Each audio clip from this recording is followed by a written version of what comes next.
আজ আমি আপনাদের এমন একটি লোগো দেখাতে চলেছি যা আপনারা আগে কখনো দেখেননি। তো শুরু করা যাক। প্রথমে আপনি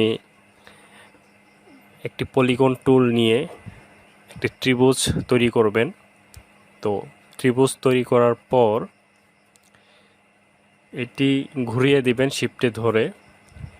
ঘোরানোর পর এটা সমান করে বসাবেন।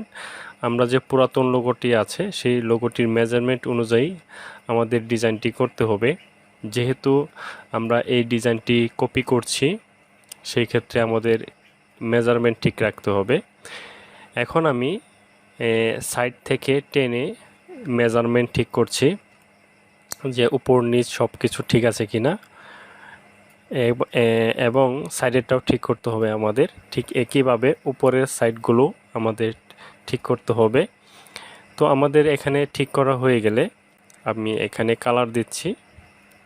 আইটোপার দিয়ে এখানে আপনারা কালার দেবেন। কালার দেওয়া শেষ হলে এটা আমি স্টকটা ছোট করে এবং বড় করে স্টকটা বাড়াবো। আমি এখানে স্টক দিচ্ছি 6 পিক্সেল। এটুকু দেওয়ার পর আমি উপর দিকে আমি এখন এটি আরেকটি কপি করলাম যাতে আমার ভিতরের যে অংশটি সেটাও আমি করতে পারি। এটি ভিতরেরটা থাকবে ফিল কালার এবং বাহিরের সাইডে যেটা আছে এটি স্টক কালার থাকবে। যাই হোক, এখন আমি এইটাকে এক্সপান্ড করে দিচ্ছি। এক্সপান্ড করে দিলাম। এক্সপান্ড করার পর এটা আমার মনে হচ্ছে এটা ছোট, মানে চিকন, এর জন্য আমি আরেকটু মোটা করে দিয়েছি। এখন দেখতে ভালো লাগছে। এখন আমাকে এটুকু আলাদা করে দিতে হবে। ডান পাশে এবং বাম পাশে যে অংশটা সেটা আমরা আলাদা করে দিচ্ছি, এবং আলাদা করার পর আমরা এখানে কালার যাতে এটি 2টি কালার ব্যবহার করতে পারি সেক্ষেত্রে আমি আলাদা করে দিয়েছি। আমি এখানে আমি পাথফাইন্ডার ব্যবহার করেছি। তো এখন আমাকে একটি লক তৈরি করতে হবে, মানে চাবির কির মধ্যে যে অংশটি থাকে সেই অংশটি বানাচ্ছি আমি এইখানে আলাদা করে। তো এটি আমি একটি সার্কেল এবং একটি শেপ নিয়ে এটি করেছি, এটি দেখতে পাচ্ছেন। এখন এটা আমি অ্যালাইনমেন্ট করব। এটি একটু ছোট, সার্কেলটা আমি ছোট করে দিয়ে অ্যালাইনমেন্ট করছি।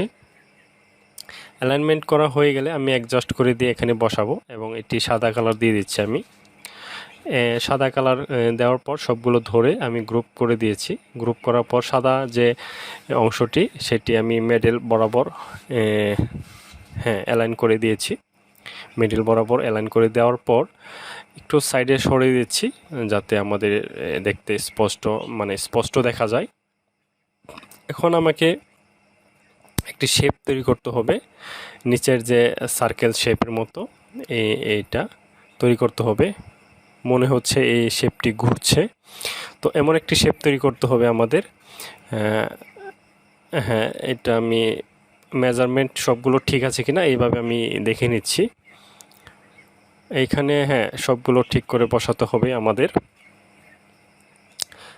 এখানে কপি পেস্ট করে দিয়ে দিলাম Ctrl+C Ctrl+F দিয়ে। তারপর এখানে আমি ভিতরটা একটি কালার দেব, গ্রে কালার, এবং ভিতরের যে কালারটি লাল কালার এটা আমি হোয়াইট কালার, আমাকে হোয়াইট কালার দিতে হবে। তারপর এখানে আমি কেটে দিচ্ছি। এখন দেখতে পাচ্ছেন মোটামুটি হয়ে গেছে। এখন এটা ঠিক করে নিতে হবে।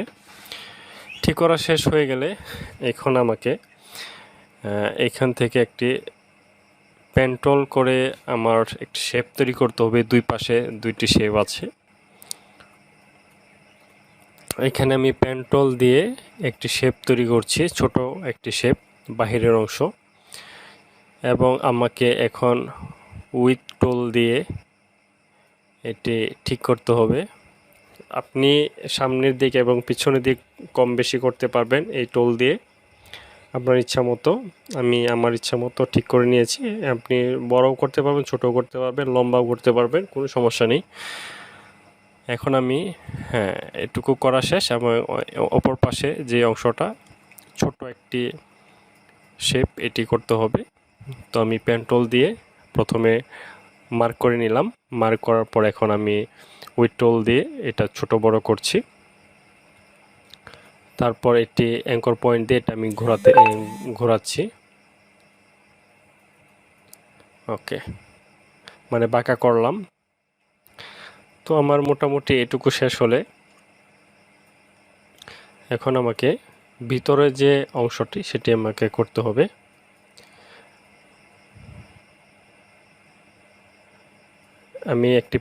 আমি পেন্টুল টুল দিয়ে টান দিয়ে এই মাঝখানে একটি শেপ নিচ্ছি।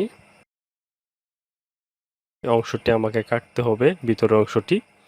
এর জন্য আমি একটি পেন্টুল নিয়ে একটি শেপ তৈরি করছি পেন্টুল দিয়ে। আমাকে এখানে স্টক বাড়াতে হবে। স্টক মোটা করে দিয়েছি। এখন উইথ টুল দিয়ে উপরে যে সাইডটি আছে এটি একটু চিকন করে দিতে হবে, যে ক্ষেত্রে উপরের সাইড এবং নিচের সাইড একটু কম বেশি আছে। তো সবগুলো ধরে আমি এক্সপান্ড করে দিয়েছি, যাতে আমার কাটার সময় কোনো সমস্যা না করে। তো এখন আমি এটা কাটবো।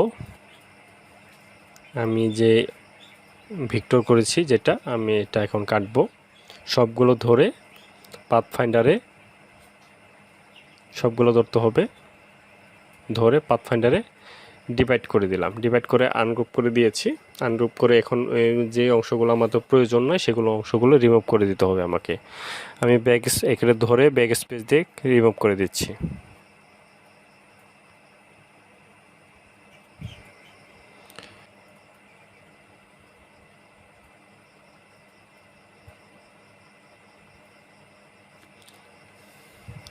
এইখানে আমাকে এখন অ্যাডজাস্ট করে দিতে হবে। অ্যাডজাস্ট করে দিয়ে ভিতরে যে অংশগুলো, যেটা হাইট অংশ, এই অংশগুলো রিমুভ করে দিতে হবে, হাইট শেপগুলো। এখন আমাকে এই যে অংশটি এটি সমান করতে হবে। তো সমান করার জন্য আমি কিছু পয়েন্ট আছে, সেই পয়েন্টগুলো আমি মাইনাস করে দিচ্ছি, তার মানে হলো ডিলিট করে দিচ্ছি। আমাকে এখানে জুম করতে হবে। জুম না করলে এখানে নিখুঁত যে অংশগুলো, পয়েন্টগুলো, সেগুলো রিমুভ করা যাচ্ছে না এবং নিখুঁত হচ্ছে না। সেক্ষেত্রে আমাকে জুম করে এখানে কাজটি করতে হবে। আমার এখানে কয়েকটি রিমুভ করা হলে আমি এখানে টেনে সুন্দর করে শেপগুলো মিলিয়ে দিব। তো মিলানো শেষ হলে আমার পয়েন্টের মাঝখানে যে অংশগুলো এটা চিকন করে দিচ্ছি।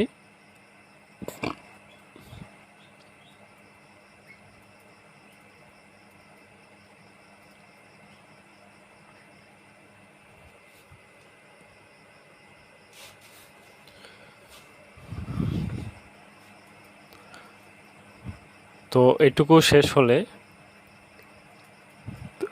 শেষ হলে আমাকে এখন উপরের যে অংশটা সেটা আমাকে ঠিক করতে হবে।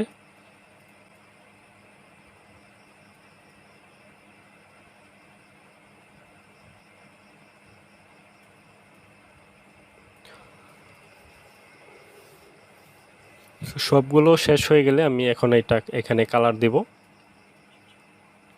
আমার এখানে অ্যাডজাস্ট করে দেব এই কোণার যেহেতু আলাদা লাগছে।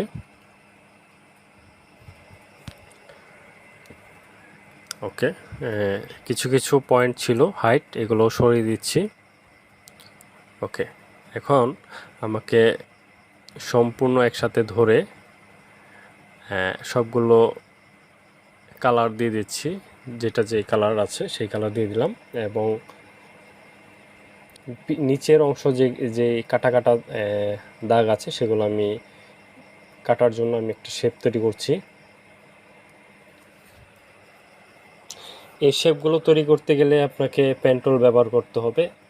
পেন টুল ব্যবহার করে আপনি কাটতে পারবেন।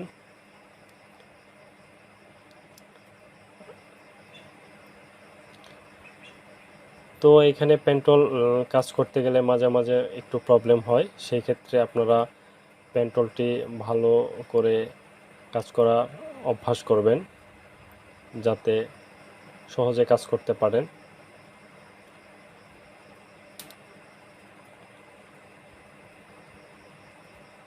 আমি এই অংশটি আমার এই ভেক্টর যে ফাইলটি আছে এটার উপরে এনে কেটে দিব।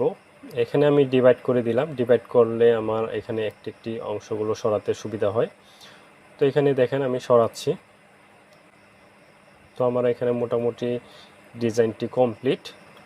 এখন সবগুলো ধরে গ্রুপ করে দিচ্ছি, কন্ট্রোল জি দিয়ে গ্রুপ করে দিচ্ছি। আপনি এখানে রাইট বাটন ক্লিক করে গ্রুপ করতে পারেন, গ্রুপ অপশন থাকলে ওই গ্রুপে ক্লিক করলেই হয়ে যাবে। এইখানে আমি ফন্ট আমি আগে লিখে রেখেছিলাম, তো এই ফন্টটির নাম আমি দিয়ে দিচ্ছি নেক্সা ফন্ট। তো নেক্সা ফন্ট দেওয়ার পর ক্রিয়েট আউটলাইন করে দিচ্ছি। আমাদের এখানে কিছু কাটাকাটির অপশন আছে। তো এখন এটি আনগ্রুপ করে আমি এখানে ইর যে মাথায় এটা আমাকে কাটতে হবে। তো এখানে আসলে দূর থেকে ভালো করে বোঝা যায় না, এর জন্য আমাকে জুম করতে হবে। আমি জুম করে দিচ্ছি, জুম করে দিলাম।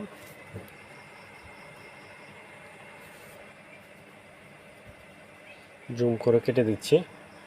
ওকে, এটি কাটা শেষ হলে এই পাশে আমি ডাইরেক্ট সিলেকশন ধরে আমি নিচের দিকে টান দিলাম। টান দিলে এরকম একটু চোক্কা হয়ে গেল। এইটা এখন গ্রুপ করে দিলাম।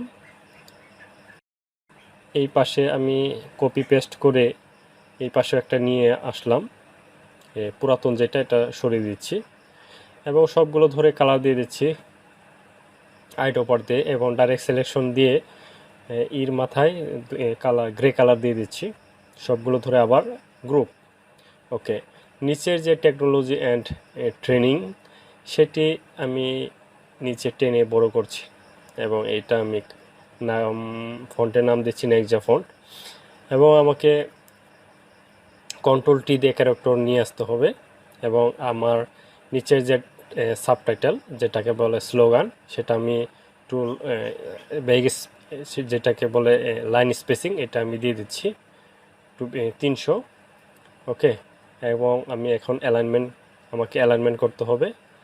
ওকে, অ্যালাইনমেন্ট করা শেষ হলে হ্যাঁ কালার দিয়ে দিচ্ছি আমি গ্রে কালার আইড ওপার দিয়ে। তো সম্পূর্ণ হয়ে গেলে আমি গ্রুপ করে দিচ্ছি, ছোট করে দিলাম ধরে। কন্ট্রোল অল্টার 2 দিয়ে আনলক করে পিছনের যে ব্যাকগ্রাউন্ডটা সেটি সরিয়ে দিচ্ছি পুরাতন, এখানে রাখবো, ঠিক করে বসাবো। বসানো শেষ হলে আমি মাঝখানে রাখবো, অ্যালাইনমেন্ট করব সবগুলো। Control X, control 0, control V. Okay, তারপর এখানে আমার সম্পূর্ণ শেষ হয়ে গেলে আমার ডিজাইনটি কমপ্লিট। তো আশা করি ভিডিওটি ভালো লেগেছে আপনাদের। যদি ভিডিওটি ভালো লেগে থাকে অবশ্যই একটি লাইক দিয়ে শেয়ার করে দেবেন এবং চ্যানেলে যারা নতুন তারা সাবস্ক্রাইব করে পাশে থাকা বেল আইকনটি বাজিয়ে দেবেন। ধন্যবাদ সবাইকে।